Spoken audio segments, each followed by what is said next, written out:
वचन, ये वचन, प्यारा वचन, यीशु मसीह का प्यारा। परमेश्वर के धन्य नाम की महिमा हो।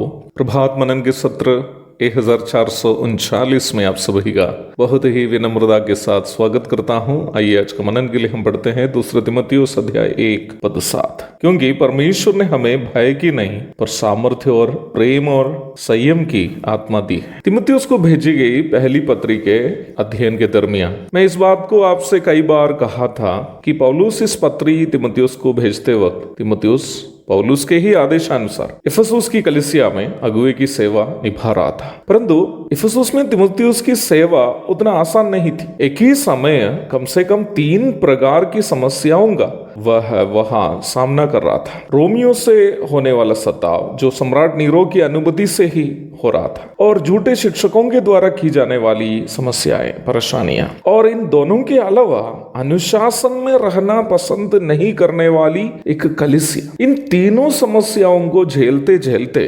तीमुथियुस जो एक जवान मसीही सेवक था, सेवा करने का अपना आत्मविश्वास को खो दिया। इस परिस्थिति में पौलुस उनको हिम्मत प्रदान करते हुए याद दिला रहा है कि हे तीमुथियुस, तुम अपना आत्मिक वरदानों को प्रज्वलित करते रहना। पीछे की पदों को भी आप इस जोड़ के पढ़ लीजिएगा। आत्मिक वरदानों को प्रज्वलित करने में भय नहीं रखना। क्यों? क्योंकि परमेश्वर ने हमें भय की नहीं पर सामर्थ्य और प्रेम और संयम की आत्मा दी है। हमारे अंदर भय डालना शैतान का काम है। इब्रानी 2:15 में हम देखते हैं कि जैसे दुनिया के अविश्वासी समूह है, वैसे हम भी उद्धार पाने के पूर्व मृत्यु के भय में जीने वाले थे। क्योंकि हर एक पापी मनुष्य की आत्मा ये जानती है कि जैसे ही वो पापी मनुष्य के शरीर से अलग हो जाती है, आत्मा अलग हो जाती है, वो पाप का दंड भुगतने के लिए ही जा रही है। यही वजह है कि इस संसार के सभी अविश्वासी मनुष्य, चाहे वो धनी हो या गरीब,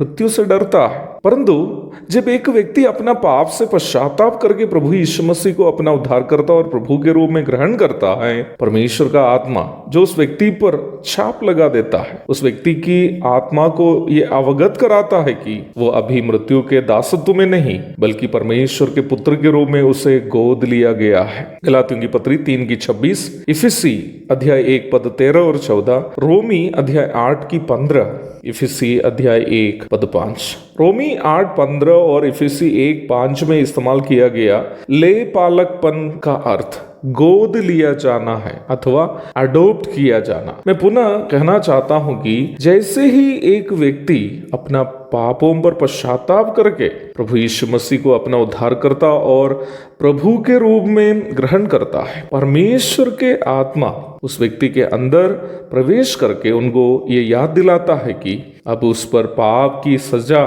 मृत्यु आने वाली नहीं है, क्योंकि परमेश्वर ने उन्हें अपना आत्मा देकर अपना बेटे के रूप में उसको गोद लिया है। उद्धार प्राप्त करने वाला हर एक व्यक्ति उस वक्त, उद्धार पाते वक्त अनुभव करने वाला आनंद का कारण वास्तव में यही है। निम्न भाग में पवित्र आत्मा के प्रभाव से एक विश्वासी की आत्मा अनुभव करने वाला परमेश्वर की सामर्थ, परमेश्वर का प्रेम एवं पवित्र आत्मा के प्रभाव से उस व्यक्ति के जीवन में आने वाला अनुशासन आदि के बारे में प्रेरित पौलुस तीमुथियुस को याद दिला रहा है। प्रभु दया करे, इस विषय का अधिक अध्ययन हम कल करेंगे ताकि हम इस बात को समझ सकेंगे कि एक विश्वासी का जीवन भय से बिताने का नहीं बल्कि सामर्थ्य से बिताने का है, परमेश्वर के प्रेम से प्रभावित होकर बिताने का है और अनुशासन से बिताने का है। एक और शुभ दिन की धन्य कामनाओं के साथ आज का मनन को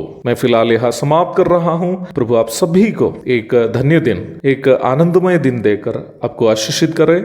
आमीन। मारानाथा।